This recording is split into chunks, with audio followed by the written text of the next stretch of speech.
Hello, everybody. So here we are with our second episode of the Folition Vodcast. So joined today, we have Thai women's national football team player, Irravadee Makris, if I've pronounced that correctly, or otherwise known as Nudie. Um, Hopefully I'll use that. Um, so just before we start, would it be possible for you to just give us a little introduction to yourself, Nudie? Okay. So my name is Irravadee Makris.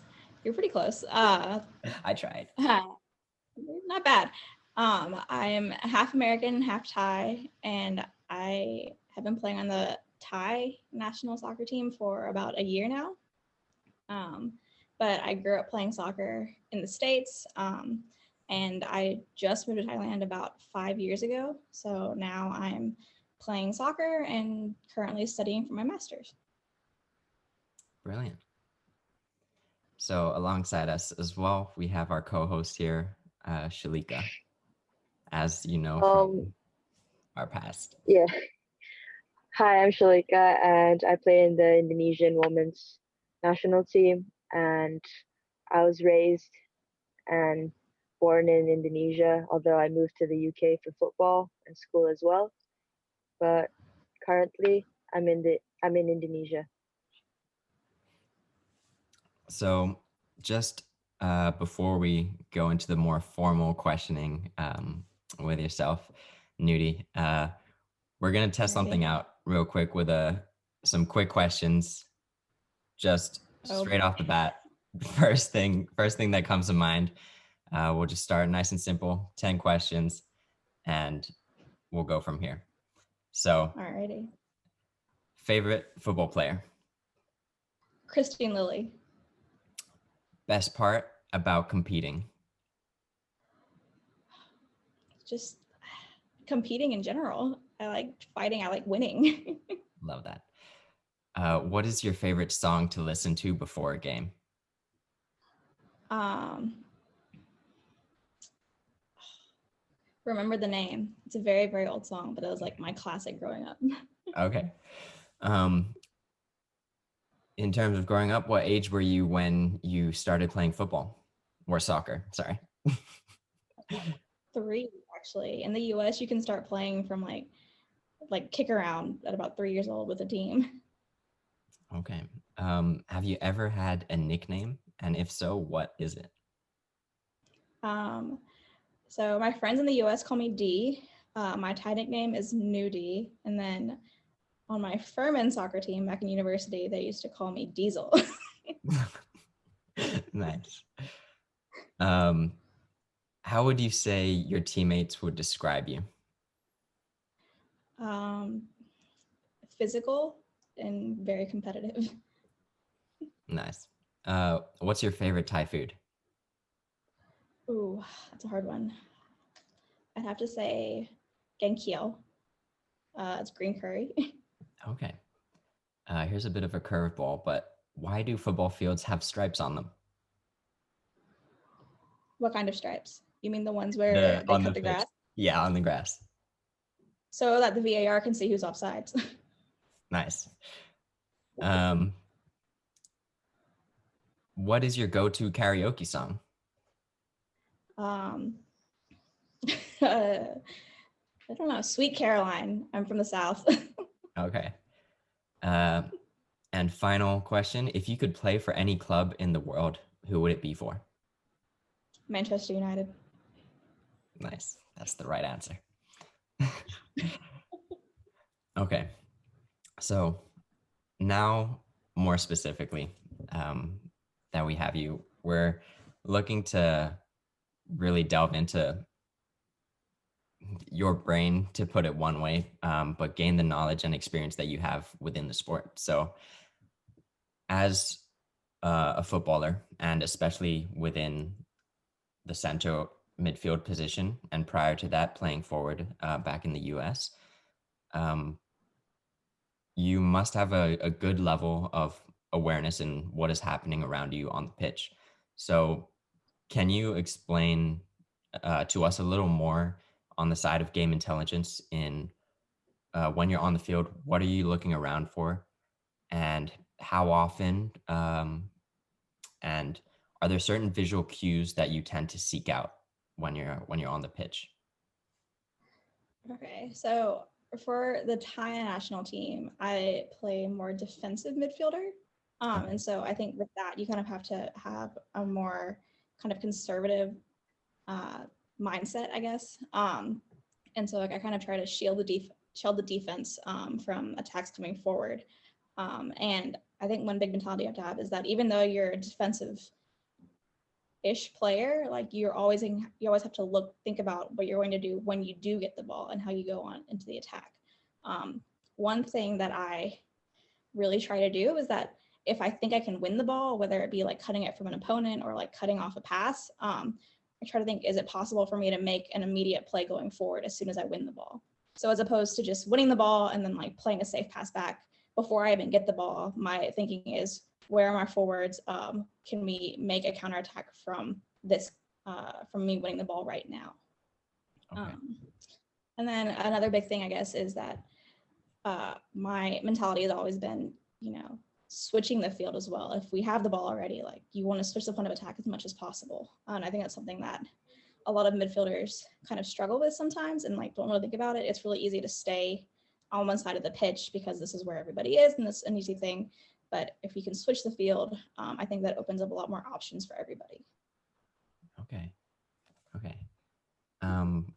From that, would you say that's a part of your game that you've developed over time, having played in the US before, in terms of that area of being able to switch the play? Would you say that's a strength that you believe you've made over time, as opposed to just from joining the national team later?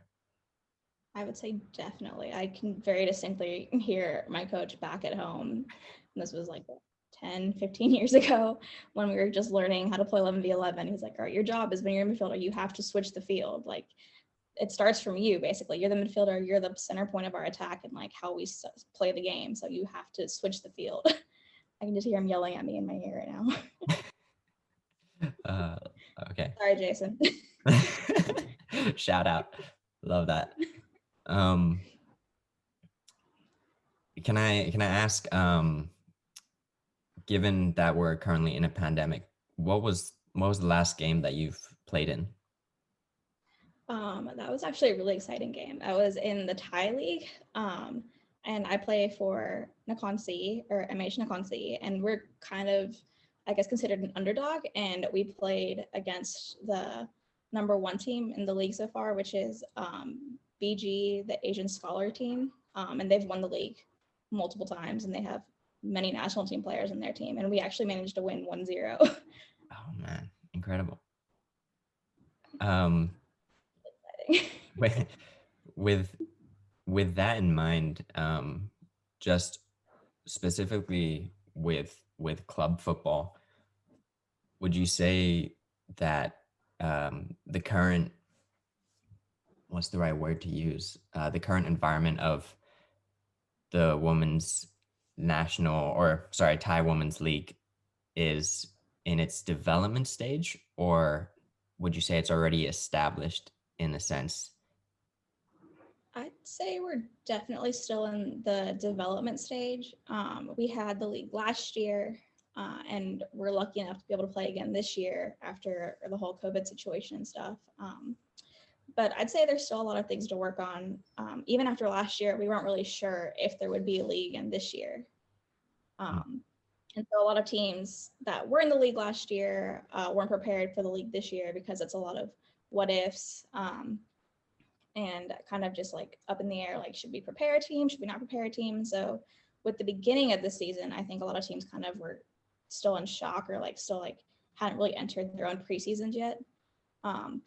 But now with the development of the league, and we have 2 divisions now as opposed to last year with only 1, I think they're trying to establish that this will be a consistent thing. And I think the FA is really trying to show their support for women's soccer, and hopefully this will be a consistent thing in the next couple of years. Okay. hopeful for the sustainable and longevity of that league. Yeah, well, I Shalika, just to things are important in order to help prolong the national team as well. Because like without this, a lot of the older girls, myself included, like we don't really have anywhere else to play as opposed to just national team camp. right, very interesting. Shalika, just to bring you in on this as well, Hmm. with the Indonesian league, how would you say that's settling? Um, Knowing that it's only just been established, if I believe a year ago or 2 years ago. 2 years ago, because now it's 2021. So yeah, it started 2019, but then it kind of stopped in 2020 because even the males league stopped because of COVID. And right now, there's not really many confirmation on whether or not it's going to start again this year.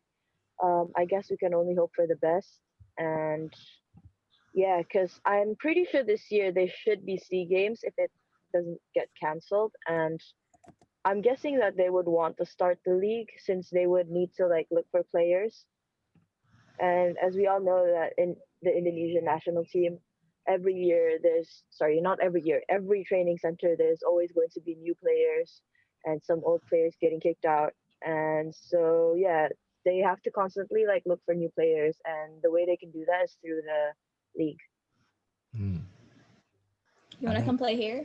We have international players. We have no money, We'll but you know, see. We'll see. We'll see. I think at least with these leagues, it's definitely a step forward, and the hopes that within that, like you've stated, Nudie, the the fact that prior to this year or the prior years that have been previously had, the Thai teams haven't had any consistency within playing, uh, if I'm not mistaken. And yeah, I think all the other teams that, at least within the World Cup, that you'd be competing against have that more consistent basis of knowing that they'd be playing week after week, or at least within a certain time frame in the lead up outside of national team sport. definitely. Um, But I would say I think that Thailand and Indonesia as well are making a good start. You have to remember that even though the US has a league now, and same with the UK, they have a women's league, it took a long time for them to kind of really be established. The NWSL has gone through, I think, three different professional leagues before they've settled on this one. They've folded the women's league. I remember back in 2004, 2008 ish, they had a couple of leagues and they only lasted a couple of years before they ran out of money. And this is the first time it's lasted this long. So I don't think that even if it doesn't happen again for the women's league here or in Indonesia, that like we should be giving up just yet. It just takes time for women's sports to kind of get there.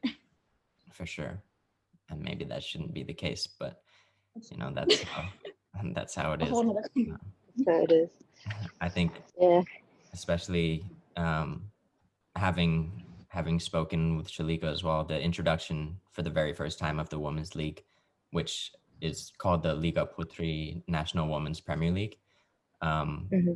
I think with her journey, and her being 17 years old, she can, and with yourself, Nudie, look to inspire not only women in Indonesia, but also girls around the world and specifically in Asia. Because as I've spoken with Shalika before, frankly, the women's football in Indonesia is still a little hesitant and considered taboo. And having spoken to some Thai friends, they've told me that the perspective on football in Thailand, at least for females, is still, it still has that more masculine side of male sport as opposed to female inclusion within that. But I think there's no better time than now, if not previously, to this, to be raising that reputation, and the reputation of females within football and the Asian community as well. Um, I think it's proving that women should get the chance to play football too, and that if we try hard enough, we can achieve what we want.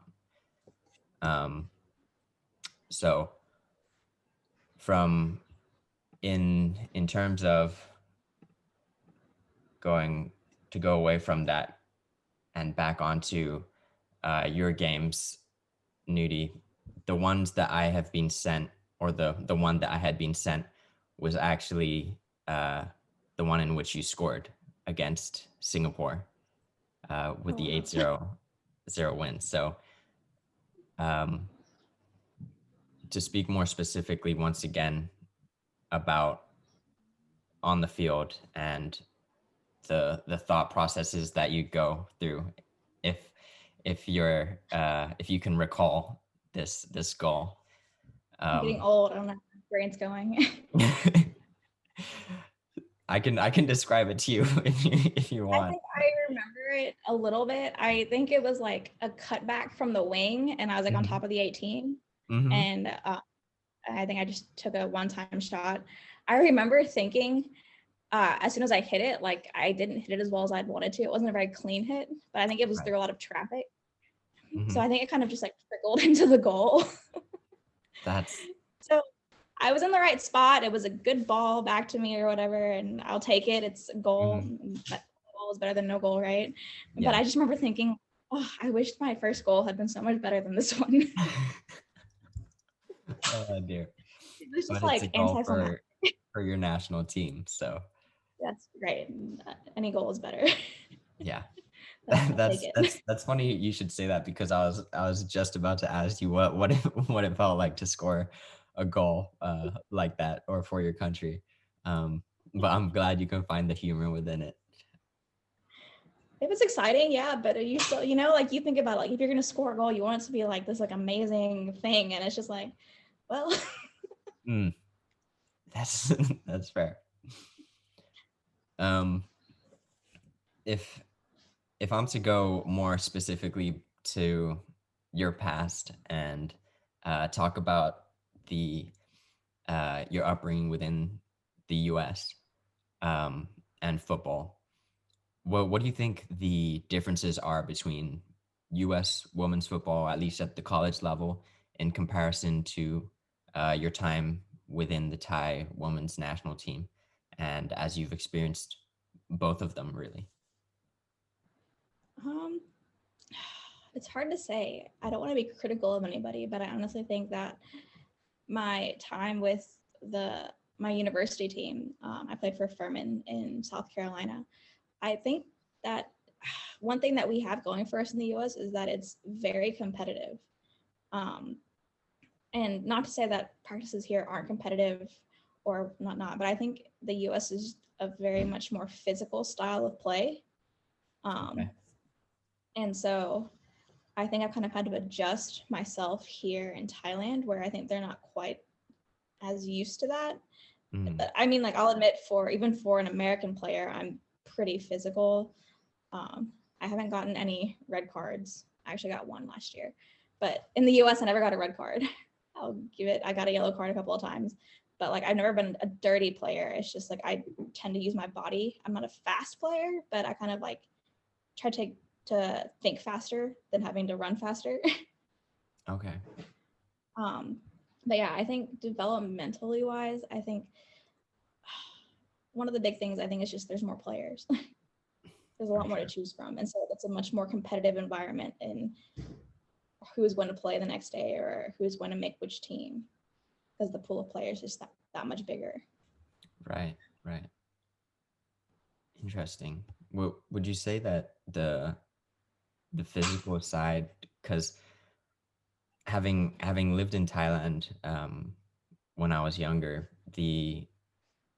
I'd say Thai people aren't characteristically known for being physical or having that kind of grit. It's more the giving, I'm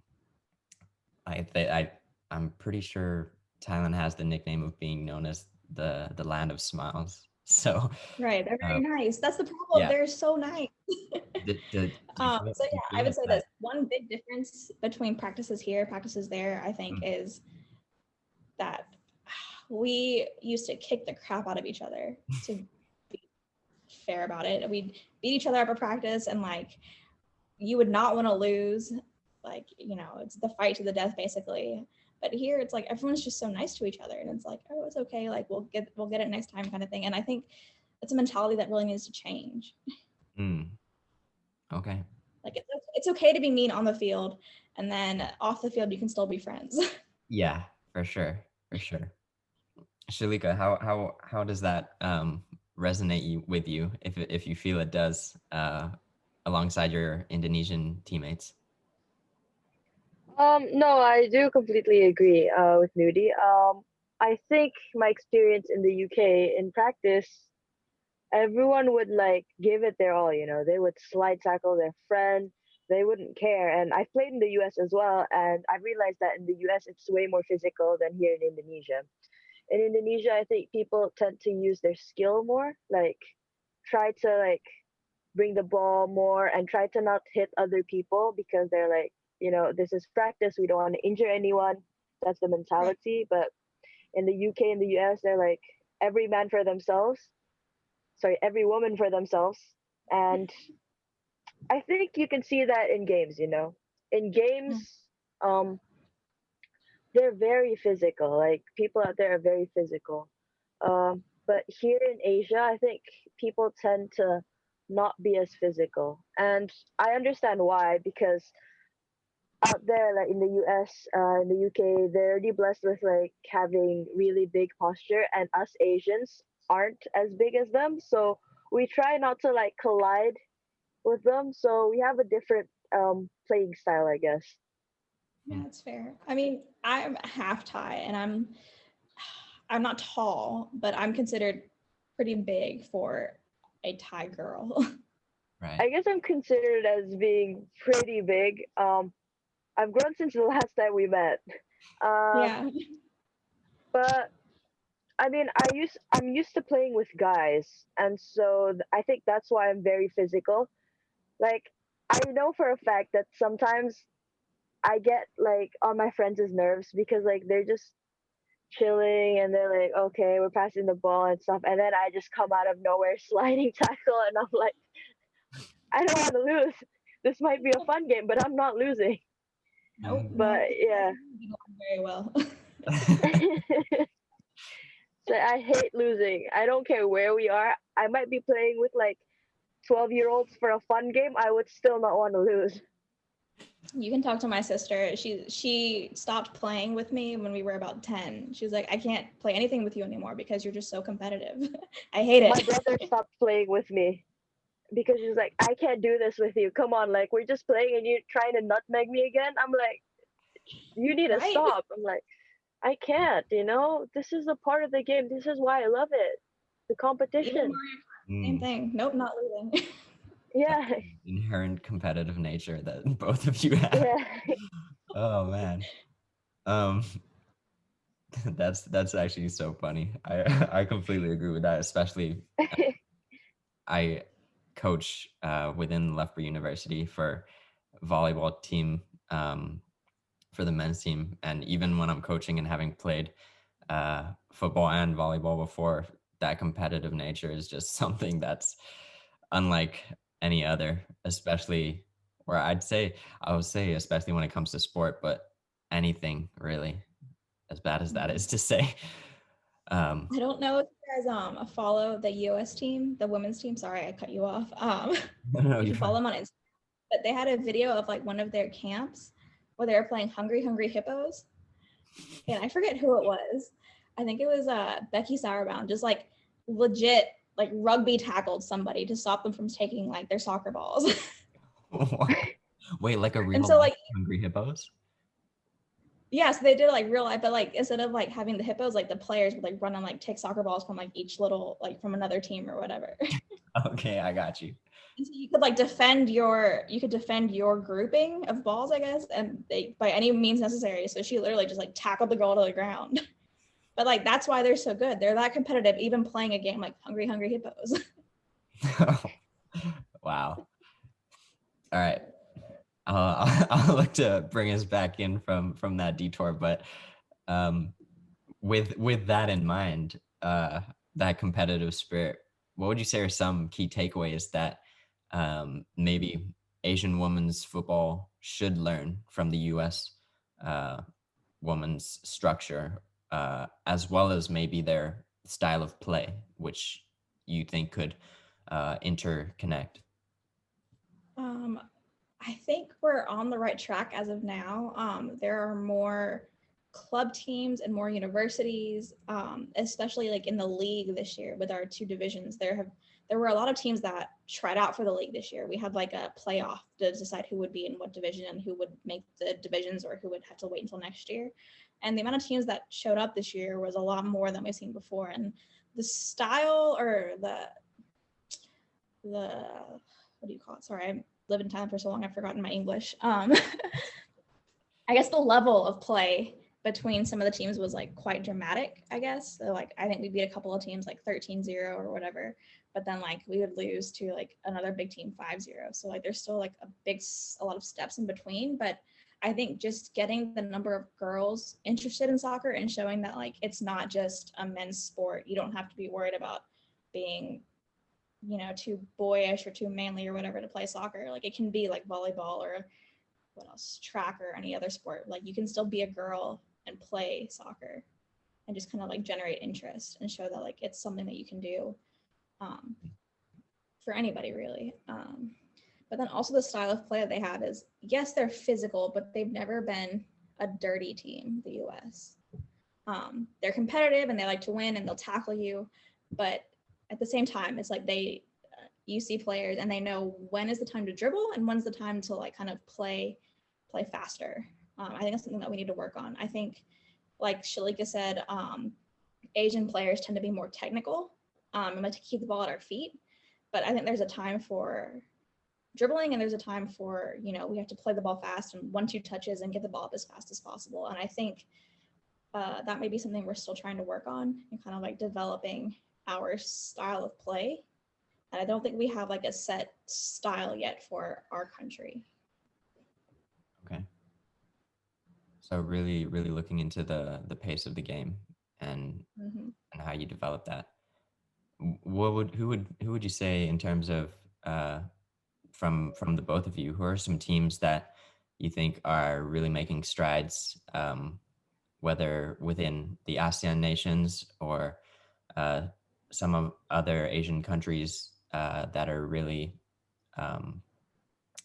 developing positively in that area of growth within their game? You want Sorry, to go first? yeah, I'll go to I- Shalika first.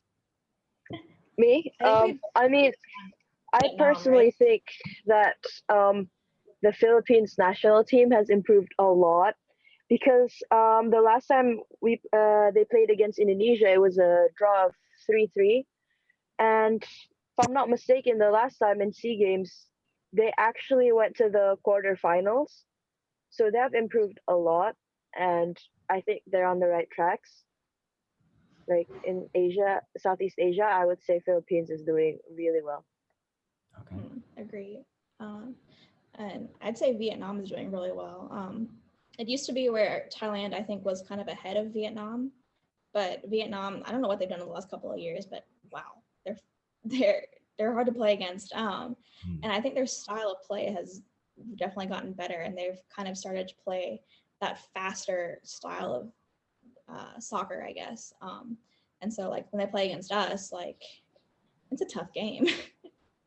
I mean, it's always been competitive, but I think if they keep up what they're doing, they're going to be hard to beat in the next couple of years. And I think they made it to the semifinal of the Olympic qualifiers this year and ended up losing to Australia or South Korea. I forget who they lost to. Sorry.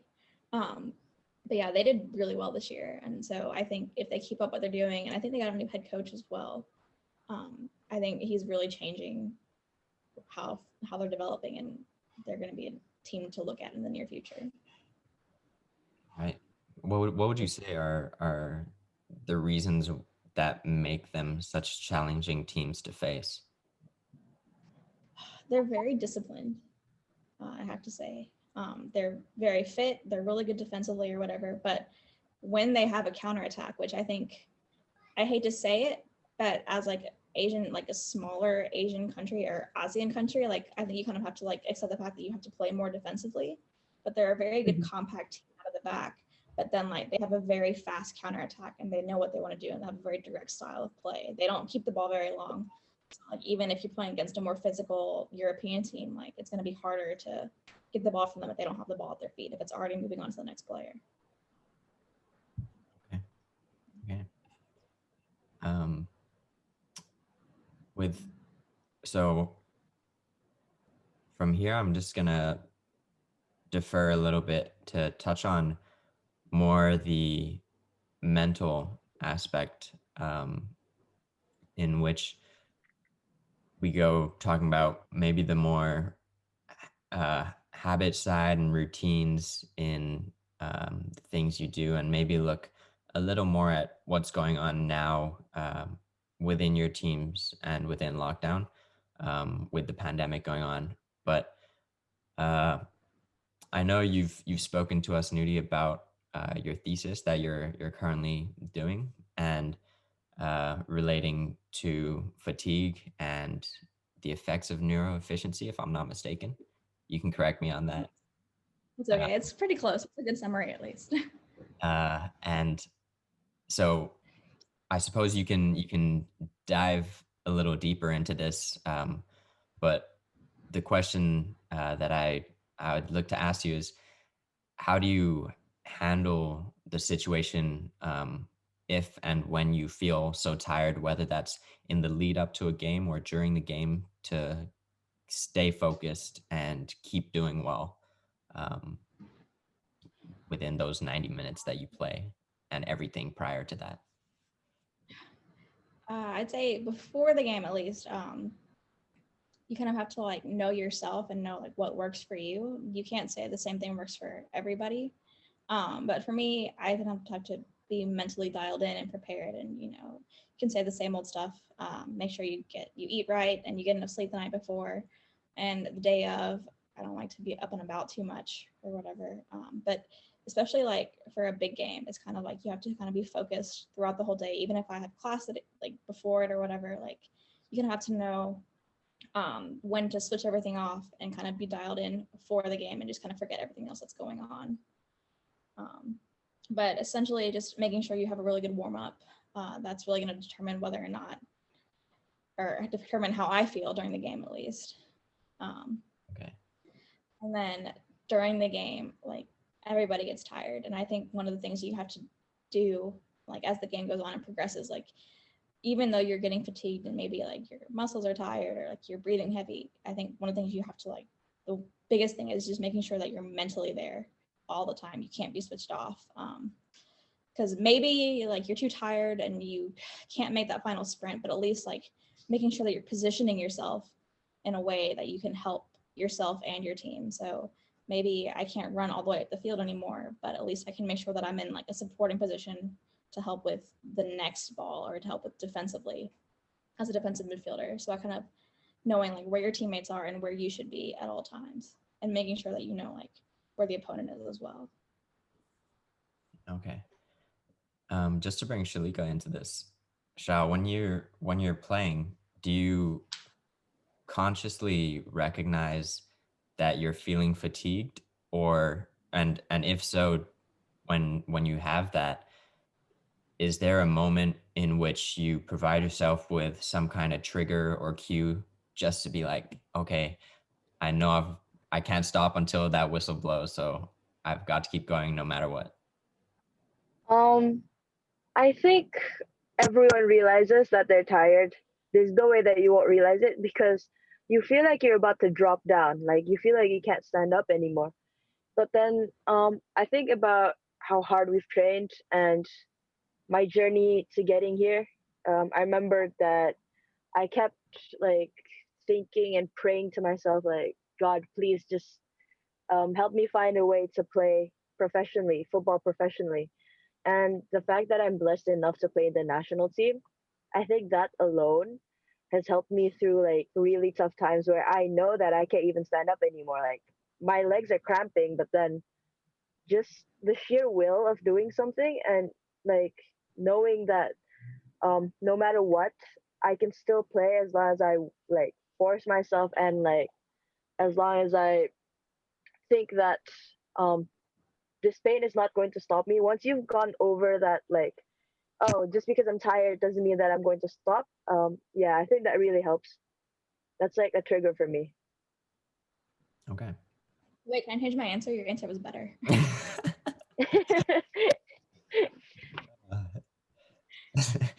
Just with that, I Nudie. think your answer was really good too. No, but I think the mentality that you have is definitely going to help you in your soccer career, and definitely as you keep going. That's one of the best Thank ones. you. She's only 17. Really young. You're not tired yet. You're 17. What do you have to be tired about? Probably about uncertainty, because I'm really young. Like sometimes us young people want to like, you know, get things done as quickly as possible, but it doesn't work like that. I just have to like Yeah. realize that it takes You process. got plenty of time. Yeah. Just look at me. It took me until I was 28 to make the team, so you're good. Exactly. Okay. Good advice. There's plenty of time. Mhm. Just to go back to your point, Nudie, in terms of the preparation and the like you said, the importance of whether you're sleeping early or the more nutritional side of the game. How important is that when those that don't play sport at the elite level? How important would you tell them the habits of nutrition and sleep routine, things along those lines, have in the impact of how you go about your game? I think they make a huge difference, especially sleep wise. I think sometimes we kind of like we hear it and like you're supposed to get 8 hours of sleep. Sorry, people are driving out of the driveway. That's But right. like you hear it and like the same old thing. Like even before school, it's like you need to get 8 hours of sleep before you want to go take a test or whatever. But I don't think people realize exactly how much of an impact it has, like on our recovery and like how well your body is ready for the next day. Even after if you've had a big session beforehand and then the next day you have to go train again, like if you're not getting the sleep that you should, your body's not recovering enough. And nutrition is the same thing. Like, is your body getting enough of the good stuff in order for you to help rebuild those muscles and like make sure that your body is at its best in order to keep training on the next day?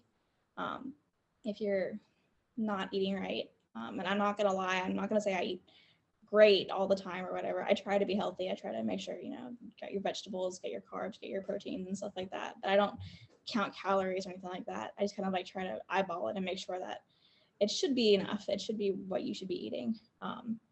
And players that are fortunate enough to be able to afford dietitians and nutritionists and stuff like that can obviously dial it in more than I do. But I think just having a general knowledge and idea of like what you should be eating and how you should be sleeping can make a huge difference in your performance, whether it be for practice or in a game. Agreed. Agreed. I think one of the things with at least having lived in Thailand and Indonesia, there are certain guilty pleasures of things that can be found around cravings to eat. Um, I mean, Shalika, you can uh, agree with me here in Indonesia, all of the stuff. Yeah. No, not gonna Oh, lie. I used to get really bad. Like I used to get really, really bad. And thankfully when I moved to the UK, my host mom is a nutritionist. And so she taught me how to eat. She taught me how to like cook vegetables so that I would like them. And honestly, I'm in debt to her. Like how much I've changed since moving to the UK. I'm really thankful actually. Would you say that like I know you've mentioned that Thailand's in a partial lockdown, uh, whatever that means, I'm not so sure.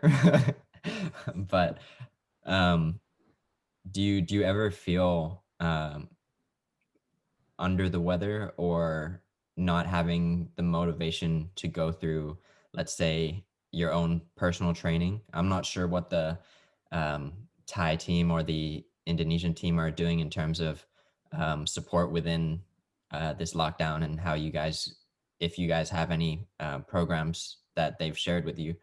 Um, do you have a training program that you need to stick to Mm, during these times?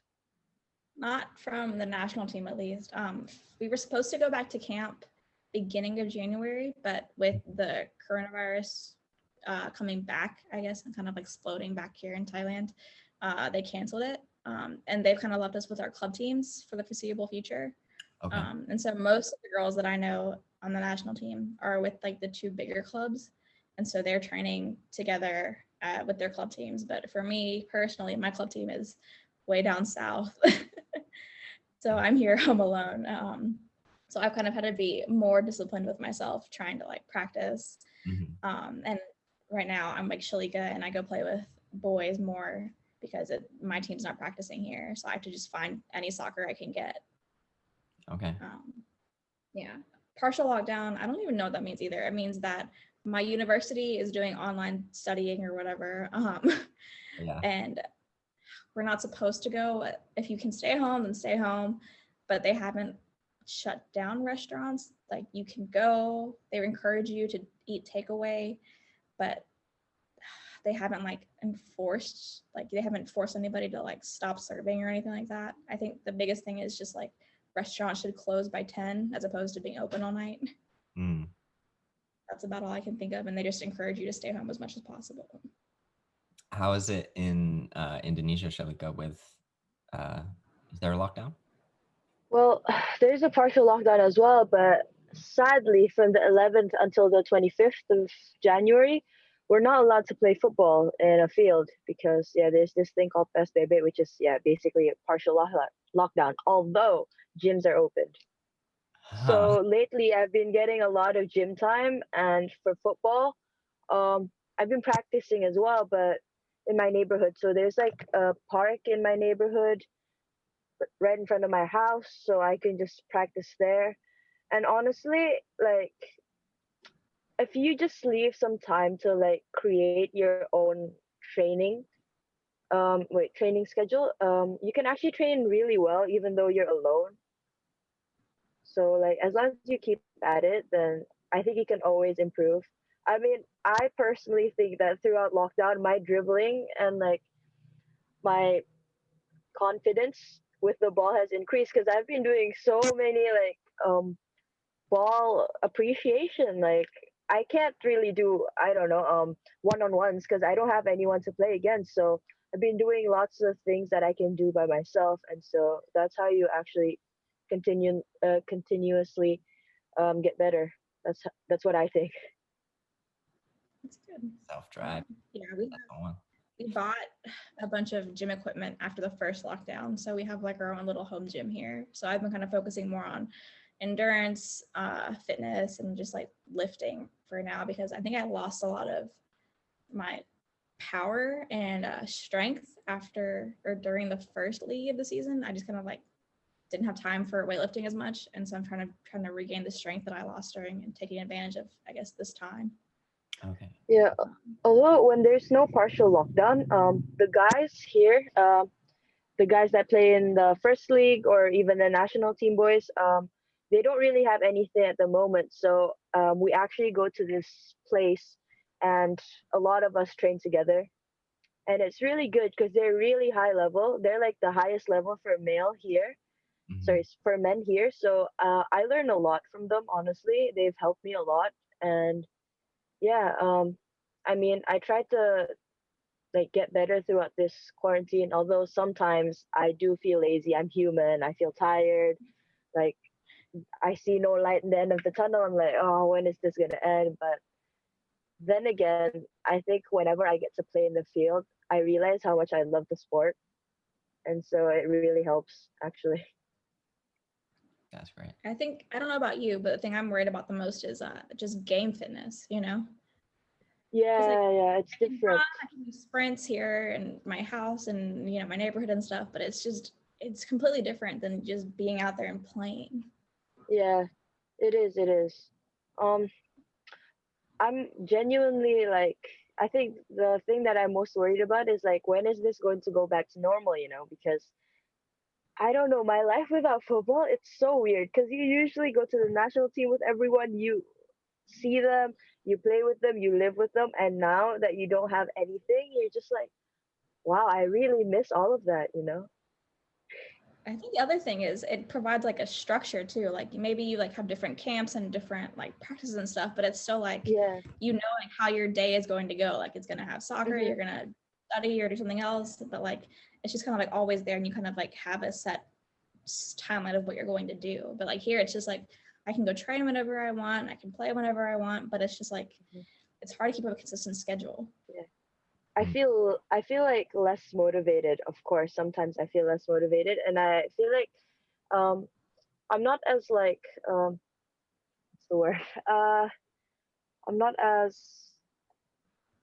busy as I usually am, and I think I can do way more things when the virus hasn't happened yet. And yeah, I feel like I could do way more things, but because of the virus, obviously, it's just stopped my whole year. Yeah. How would you say, like, now that you've lost such a big part of what your normal schedule would be, what have you uh decided to almost substitute into that time um throughout this lockdown? For me, I'm home now. I'm usually never home. The second lockdown, this is really lame.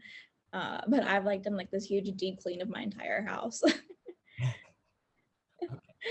And, I take each day as a different room and just like kind of like declutter everything and kind of go through. I don't have time for it usually, so I'm like, oh, I'm home. I should do this. My house is never this clean. It's rare. That's pretty impressive, I won't lie. How My about mom won't believe me. you? Me, I've been busy with school because I have A level soon. Although they canceled it, I have a lot of schoolwork, and so I've been busy with school. And honestly, I've actually been training a lot. I've made a schedule, so I've practiced basically every day. The fact that I don't have to like physically attend school and I go to classes online, I actually have more time to train by myself. Um, so yeah, I've been trying to keep myself busy and not just like sit around, because when I start sitting around watching Netflix, for example, I get lazy and I'm so not productive. So I Mhm. try to keep myself busy with anything that's positive. Okay. How would you say um now, I suppose, making the comparison between both inside and outside of lockdown, how do you successfully balance, if it is successful? There are always good and bad days within a routine, but how would you say that you successfully balance your football life with your daily activities outside of sport, uh, with um, the with Cam, who we interviewed previously in our first episode?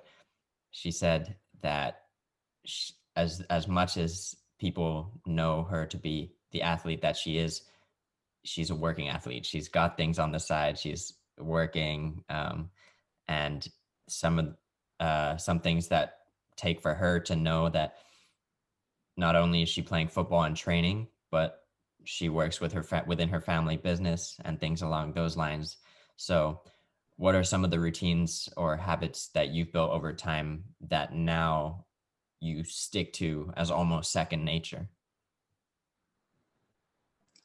Oh, I don't know. I don't know if I have any like habits or routines exactly. Mm. Kind of like Cam, I teach outside of playing soccer as well here in Thailand. I teach English to younger students, so usually Saturday and Sundays.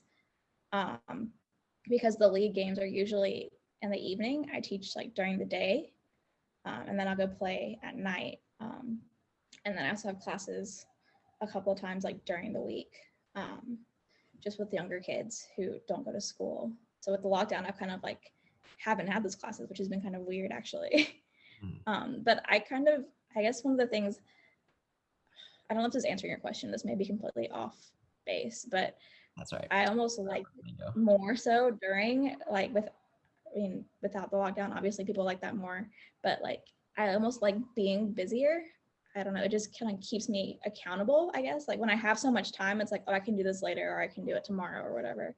But like when you know, like, okay, this week I have to teach this class and this class, and I have to finish this project before I go to practice or whatever, it kind of keeps me more in line and kind of like accountable to myself on like what has to be done before each day, and like when I have to practice, and kind of keeping on top of my fitness as well.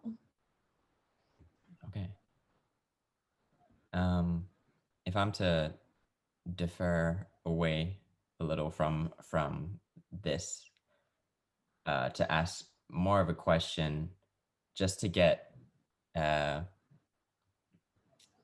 a look at how your support system of you growing up nudie in terms of, because I'm curious to know what your parents' opinions were on you playing football, as from the moment you decided to start playing. Were they supportive of uh, when that began? Definitely.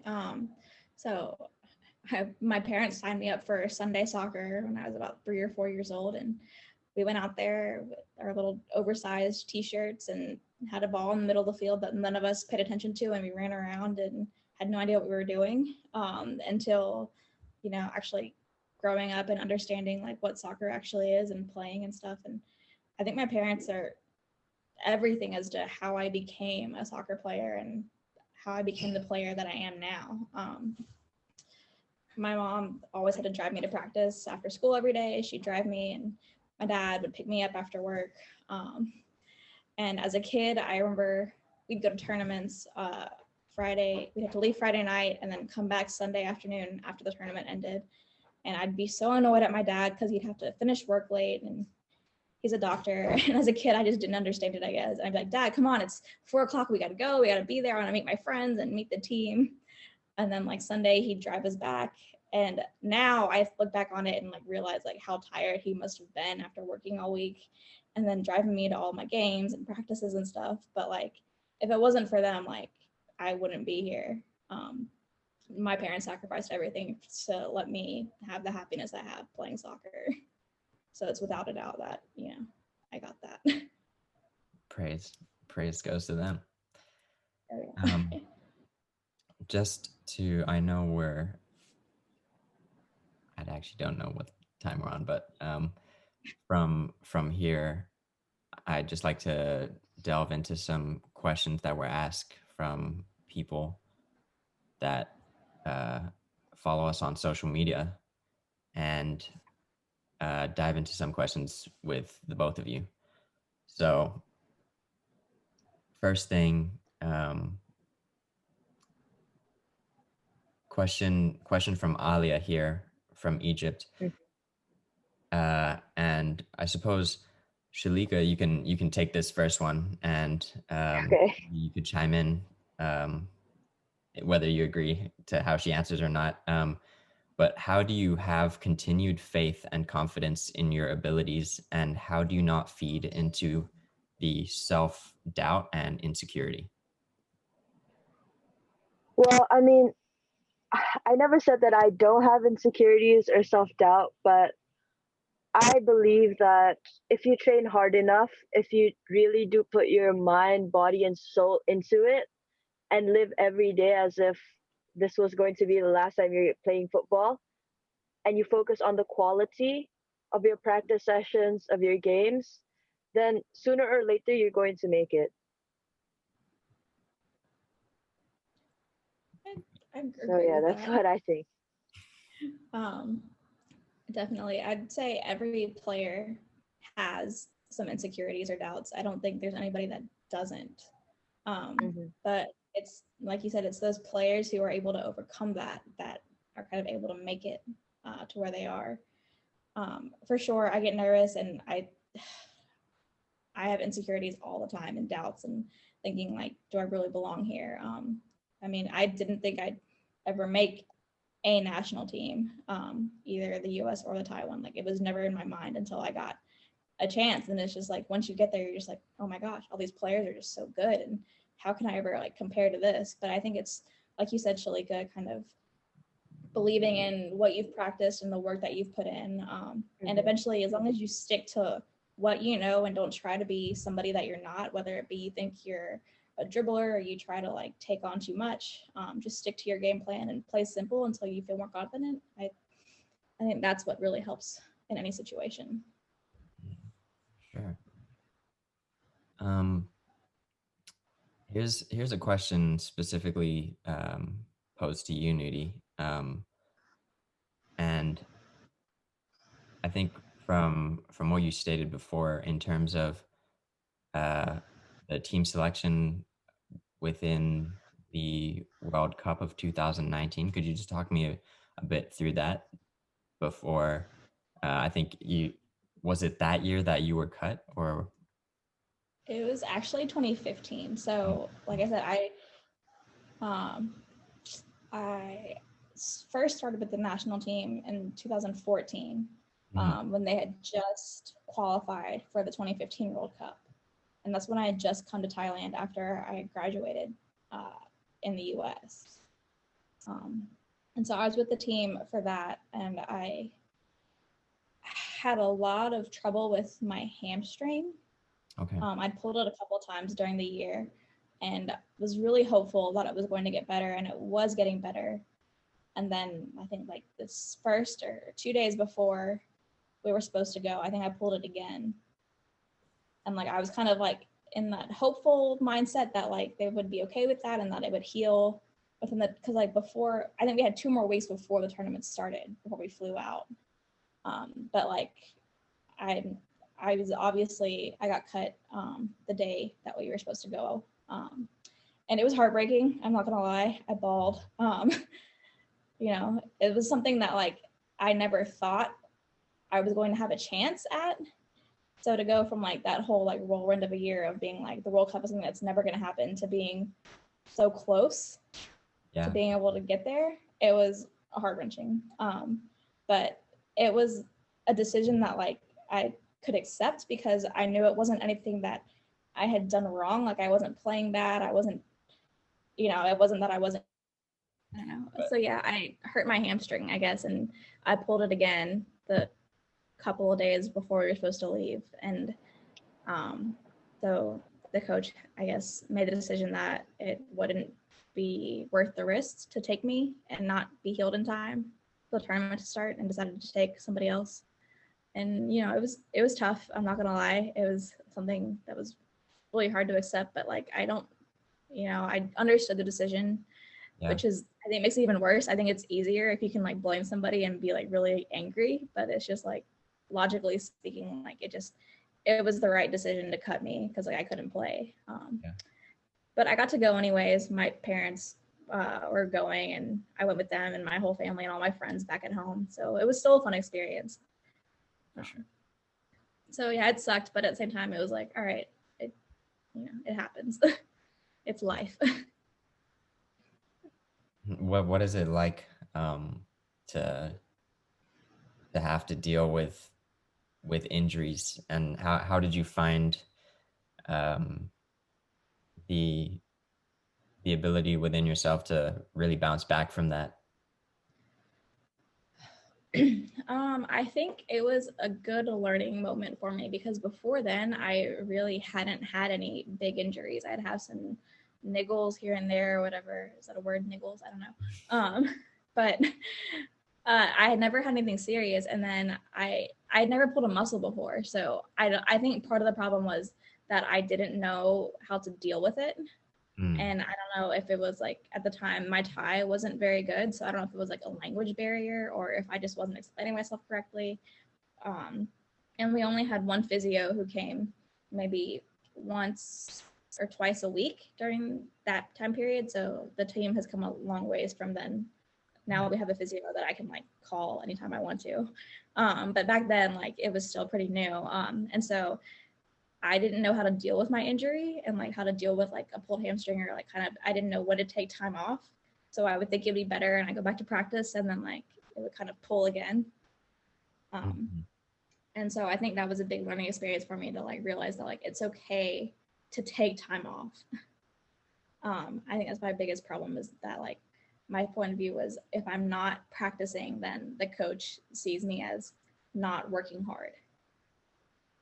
And so I think that was like my biggest problem was that like I didn't want to not practice. And so I like probably knew that I wasn't completely ready to play, but I kept trying to push it. And so now I kind of like know when I have to say it's time to quit and like let it rest or like, okay, I can push through this pain.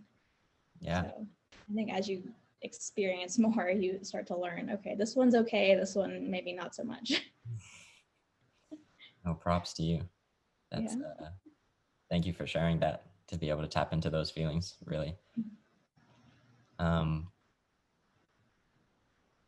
Let's go to a question that I can ask to Shalika in really more of the leadership side of things. Yeah. It's a question here which asks more about what do you feel has helped you in the leadership and both your communication skills outside of football, but also on the pitch, having captained the under 16 Indonesian team. What are some of those things that you feel have helped you get to that position? Well, for starters, since I was a little kid in school, I've always liked to be captain of everything, whether it be sports, classwork, group work, anything. I would love to be the captain. Um, I like it when people have faith in me, and I personally think that when people are like trusting me with something or they believe in me, it helps me improve in anything I do. And so I think when I was the captain of the under 16, I just tried to give my best to everyone in the team. And I believed in them as much as they believed in me. And so we had a good relationship with everyone. I had a good relationship with everyone. I was close to the coaches, was close with the physio, the doctor, all the kids. I mean, there were so many different kids. Like some have like they're really quiet, some are really extroverted, and I think I just needed to like spend some time with all of them to understand each and every one of them, to care about all of them very deeply. And I think that translates in the field and outside of the field. um, until now I still talk to a lot of them, and yeah, I think that that really helped me actually to like build relationships with them. Yeah, that's how I actually think that being a captain is all about: building relationship with everyone and leading them, helping them through hard times, and just being there for everyone. I like that. To go back to you, Nudie, this one is, I suppose, Shalika, you'd be able to jump in on this, but it's very specific in speaking about the 2019 Women's World Cup. And really, for you, it must be, I mean, I'm curious to hear what you have to say, but having lived in the US and played now for national team in Thailand, um, we saw what was a hugely emotional Thai side from a 13-0 loss. And this is a lead up to a question, to then go on to play Sweden to score the first ever goal within, at least for the Thai team, within the Women's World Cup. And really winning over the hearts of many football fans in the pure passion and earned respect in that moment. What are your emotions when that happened? Understandably, there were, to go from that 13-0 loss, there were a lot of insulting comments that followed from that performance. And so the questions that I have here are twofold. So what are the emotions in that? And do the staff or players take notice to those, and how do you deal with that personally and as a team? Okay. So first of all, I just want to clarify that I didn't go to the 2019 World Cup. Like after 2015, I kind of like dropped away from the team. I don't think I was kind of the player that the coach at the time wanted. So I just came back into the team this past year with the new head coach, who kind of wanted some newer blood, I guess, and gave me a chance. But to go back to that, I did talk to a lot of the girls, and I followed the game and watched it, and I know a bunch of the coaches who went and stuff. So after the 13-0 loss, for sure, it was tough. I know a lot of the girls were heartbroken. I know Miranda was really upset about it. But I don't think they were upset in a way that was like, oh, this is terrible, like we're just awful. It was kind of like, it's, you know, it's hard to go to a World Cup and play against the best team in the world and to let in 13 goals. And I think the keeper, Shaw, maybe got a lot of bad press, but I don't think you can really blame her for the goals that were scored against her. I think she made a lot of good saves in that game as well. It's just, you know, when you're up against that much, it's hard. But I don't know if you guys know this, but in the U.S., there was a lot of flack as well towards the U.S. players for people saying they drove the score up too much. I have a follow-up question, I suppose, from me, but because I think the point that you're coming to is that with the and sorry to cut you off there, but the fact that they scored so many, people saying that it was kind of disrespectful, but also with that, at least at such a level, when you're playing against the best, would you not want them to compete Right. the top level? And yes. I think you're on the right track there. I think it would be more humiliating for the U.S. to play keep away for 45 minutes after they went up 5-0, 7-0. It would almost be like they were teasing you. Right. But I talked to a bunch of the girls, and I saw a bunch of the hate that there was online and in the news and stuff. But I think people fail to realize is that Thailand has beaten other teams by as much, if not more, here in ASEAN tournaments and stuff. So, I mean, I don't know if we played Indonesia, if that's what happened. That was not me. Yeah, you played against, Thailand played against Indonesia when I wasn't there. Yeah, I think it was 3 years ago. You guys beat Indonesia 13-0. Right? So I think the people in the U.S.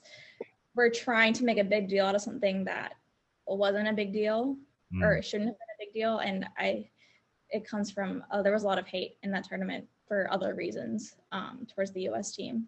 But I think we're focusing on Thailand here. And so I think the girls were upset. And yeah, it was tough and it was hard, but you know, you're playing against the best in the world. And from what I've talked to them and what I've heard is they were like, it sucked, but you know, it's a learning experience. And like, it just shows like how much further we have to go and what we need to work on. So it sucked and, you know, it was upsetting, but you move on from it. And I think any good team or good player is able to kind of like process that and then like move forward. And then you saw the emotion with the Sweden game where Pinet Gantana was able to score that goal. And even though we lost 5-1, it was like a big symbolic thing. And I guess the big picture is the one of Madam Bang hugging Atanung when she's got tears from like how proud she is of the team. Yeah. Yeah, I saw that. That was Mhm. truly like such a emotional moment, and especially I think it's also testament to being able to take such a big loss, but the meaning behind the goal and the momentum in celebrating the little things, I Right. suppose. But in actual fact, for Thailand, it's a huge step and a huge moment to really remind themselves of the fact that they made it that far, and to have to be able to score that goal. Like you said, the embrace that Madam Pang had with the coach was something almost out of a movie, to be honest. I don't know if people realize this. From like what I've read and like people talking, people seem to think outside of Thailand that that was the first time Thailand had gone to the World Cup, but they actually went in 2015 and Yeah. actually won a group game. Hmm. So I think what we scored 3 goals against, what was it, Ghana? Sorry, it was, I forget which team it was, an African country. Cameroon maybe. Oh, I didn't know that actually. I thought it was the first World Cup in 2019. Yeah, so Thailand went to the 2015 World Cup in Canada, and actually managed to win a group game. And we were hoping that we could get out of the group stages with that one win. But I think we were short by a couple of goals because we got beat by Norway and Germany. Mm. But we actually had a chance in that round. Maybe it was Ivory It's Coast. great. I'm Oh just yeah, trying I to think remember. you're right. Sorry, I'm No, that's typing. all right. I was trying to think with you. I was like, yeah. I was probably really wrong. Sorry. I know we won. um, Shalika, do you have any questions that you'd like to ask Nudie? Um. Okay. Wait. Hmm. Oh, what was the best game you've ever had with the national team? The most memorable, like the one that you loved the most. um, well, if we're being honest, I only have 3 caps. uh, Mm-hmm. but I guess my most memorable is probably the one against China most recently. Mm-hmm. Just because for me, it was uh, it was a big game. Like I don't think I expected to be able to play. Like I'm still kind of new with the team and stuff, and I'm kind of still working to kind of find my place within the team and kind of like trying to figure out where I fit in. But to be given the chance to start against a team as big as China, that's, they've won a World Cup and they're a really good team. They always go to the Olympics, they always go to the World Cup. And it was just a good experience for me. And like while the game didn't go as well as we had hoped for it to go, like it was fun. And I was able to kind of see like where I stand in comparison to players of that caliber. And I have to admit that I have a lot to work on, but it was fun and it was just wow. Okay. All right. Um, well, I think uh, before we finish this, um, I think I'd like to shine the light on you, Nudie, and uh, if you wouldn't mind speaking a little more about your thesis and Oh. just uh, the concept of what you're doing at the moment, um, within the the role of fatigue, in mistakes, injuries, um, and what's happening from there. If you wouldn't mind um, Sure. indulging us with it. Okay, so I'm studying neuroscience at Mahidol University here in Thailand, and thankfully it's an international program because I could not do it in Thai. But I want to do my research involving neural efficiency and the role fatigue plays within our brains. So, neural efficiency, to put it succinctly, is basically the idea that somebody who's an expert at something, or say an elite athlete, will use less brain power or will show less what do you call it? Will show less energy usage if you took like a picture of their brain, as opposed to somebody else who wasn't an expert or who was an amateur doing the same task, as long as it's that thing that they're an expert at. So a soccer player would show much less brain power when they're making a pass or shooting, as opposed to somebody who like wasn't good at soccer. And so we've kind of established that this neural efficiency exists in athletes. And so what I want to look at further is to see how fatigue, whether it be physically fatigued from, running around for 40 or for 90 minutes, or if it's mental fatigue from, thinking and having to constantly be concentrating on what you're doing. I want to see how that fatigue affects how much brain power you have to use. And so to think about it, you think about how if you're running or something and you are running really easily, like you feel like you're not using that much energy, right? But like the faster you run or whatever, I feel like it's the more effort that you have to mentally put into it, right? Mm-hmm.